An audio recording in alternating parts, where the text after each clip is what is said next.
Peggy 12.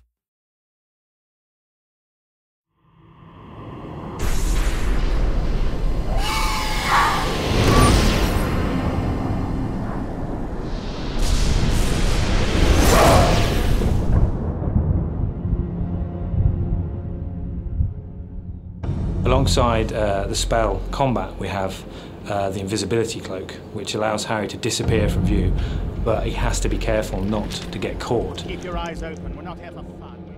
The modes that we use the invisibility cloak in challenge mode are all time-based, so the player has to balance not being found with moving quickly.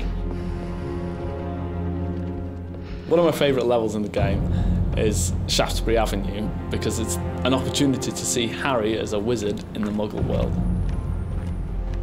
The first time you come to a challenge, it's often worth using 4 points. That's our navigational spell, and it will tell you where you need to go. Once you get good at the challenge, it's all about shaving the time off, and 4 points isn't necessarily the quickest route. To really excel at the stealth challenges, it helps enormously to remember where the bad guys are going to be. You need to get from A to B as quickly as possible. The trouble is, when you're on the invisibility cloak, the faster you move, the more likely you are to be seen. If the player runs quickly at the start before they put the cloak on, they can save a few vital seconds. If they walk into somebody, the cloak will come off and they will be discovered and they will fail the challenge. The more Harry moves, the more likely he is to be detected. So the invisibility cloak has a meter that will show the player when they're likely to be detected. The best way to replenish the invisibility cloak meter is to stand still and stay out of the way of Death Eaters. Another way to get it to recover is to find a location where no one can see you and quickly remove the cloak and replace it. If you're trying not to be detected, but you found that there are people blocking the route that you need to take, using spells or potions to distract them and then quickly sneaking past them when they're investigating is a great way of solving that problem.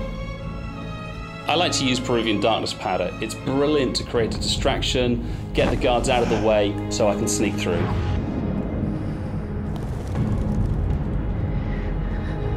If you do come across any Death Eaters, you can sneak up behind them using your invisibility cloak and use Protego to knock them down. So we find that when we're playing this in the studio, we will go to extraordinary lengths to get the perfect score.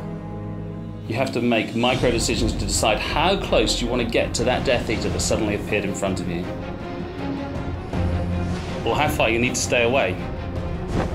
When exactly do you take your cloak off, and when do you put it back on? When do you take that shot? When do you throw the potion? Do you throw the potion at all? It's all down to micro judgments, because every second counts. And with all our challenges, every time you beat your personal best, it goes up on the online leaderboard, so you can compare that against your friends, you can compare against the best of the world, and you can see really how do you match up as a great wizard.